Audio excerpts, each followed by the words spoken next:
ជាការពិតណាស់ការមានអារម្មណ៍សោកសៅគឺជាផ្នែកធម្មជាតិមួយនៃការរស់នៅរបស់មនុស្សមានហេតុផលជាច្រើនដែលនាំឲ្យមនុស្សមានអារម្មណ៍នេះដែលអាចបែងចែកជាប្រភេទធំដូចខាងក្រោម 1. ការបាត់បង់ loss បាត់បង់សាច់ញាតិមិត្តភក្តិបាត់បង់ទំនាក់ទំនងបាត់បង់ការងារឬឱកាសបាត់បង់សុខភាពបាត់បង់អាយុជីវិត 2. ការខកខាននិងការមិនសម្រេចចិត្ត disappointment unfulfilled expectations គោលដៅឬក្តីស្រមៃមិនកាន់តែសម្រេចលទ្ធផលនៃការងារមិនដូចនឹងការរំពឹងទុកទំនាក់ទំនងមិនដូចរូបភាព 3. ការផ្លាស់ប្ដូរ change ផ្លាស់ប្ដូរទីកន្លែងរស់នៅផ្លាស់ប្ដូរដំណាក់កាលជីវិតចាកចេញពីផ្ទះចូលនិវត្តន៍បរិស្ថានសង្គមផ្លាស់ប្ដូរ 4. កត្តាជីវវិទ្យា biological factors ភាពមិនសមគ្នានៃគីមីវិទ្យានៅក្នុងខួរក្បាលដូចជា serotonin dopamine កត្តាហ្វេនជំងឺរាងកាយ 5. កត្តាចិត្តសាស្ត្រ psychological factors របៀបគិតដូចជាការរិះគន់ខ្លួនឯងយ៉ាងខ្លាំងការឃើញខ្លួនឯងអវិជ្ជមានបទពិសោធន៍កុមារភាពការមិនចេះដោះស្រាយអារម្មណ៍ដោយសុខភាព 6. សង្គមនិងបរិស្ថាន social environmental factors សម្ពាធសង្គមភាពឯកាការរស់នៅក្នុងបរិស្ថានមានភាពតានតឹង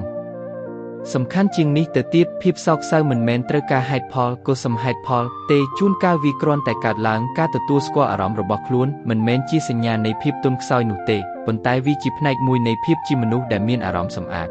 ការរំដោះខ្លួនពីភាពសោកសៅគឺជាដំណើរការដែលតម្រូវឲ្យមានពេលវេលានិងការខិតខំប្រឹងប្រែងខាងក្រោមនេះជាវិធីសាស្ត្រមួយចំនួនដែលអាចជួយអ្នកបាន 1. ទទួលស្គាល់និងយល់ពីអារម្មណ៍របស់អ្នកកុំបានបដិសេធឬបង្ខំអារម្មណ៍របស់អ្នកការសោកសៅគឺជាអារម្មណ៍ធម្មជាតិសរសេរកំណត់ត្រាអំពីអ្វីដែលអ្នកមានអារម្មណ៍ 2. ថែទាំខ្លួនឯងបន្តទៅហាត់ប្រាណប្រកបដោយ regularity បរិភោគអាហារដែលមានជីវជាតិចំណីល្អគេងឲ្យបានគ្រប់គ្រាន់ 3. ស្វែងរកការគាំទ្រជែកគ្នាជាមួយមិត្តភក្តិឬសាច់ញាតិដែលអ្នកជឿទុកចិត្តចូលរួមក្រុមគាំទ្រប្រសិនបើចាំបាច់ 4. ធ្វើអ្វីដែលអ្នកចូលចិត្តរកមុខរបរថ្មីឬការកម្សាន្តចំណាយពេលជាមួយធម្មជាតិអនុវត្តជំនាញសម្រាប់ការធុញទ្រាន់ 5. អនុវត្តការយកចិត្តទុកដាក់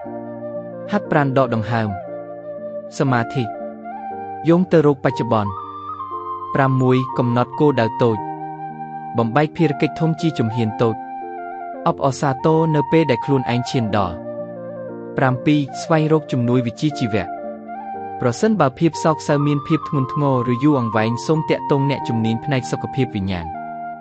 សូមចងចាំថាការផ្លាស់ប្ដូរគឺមិនមែនកើតឡើងក្នុងពេលមួយយប់នោះទេសូមផ្ដល់ឲ្យខ្លួនឯងនូវភាពអត់ធ្មត់និងការយល់ដឹងរាល់ជំហានតូចគឺមានសារៈសំខាន់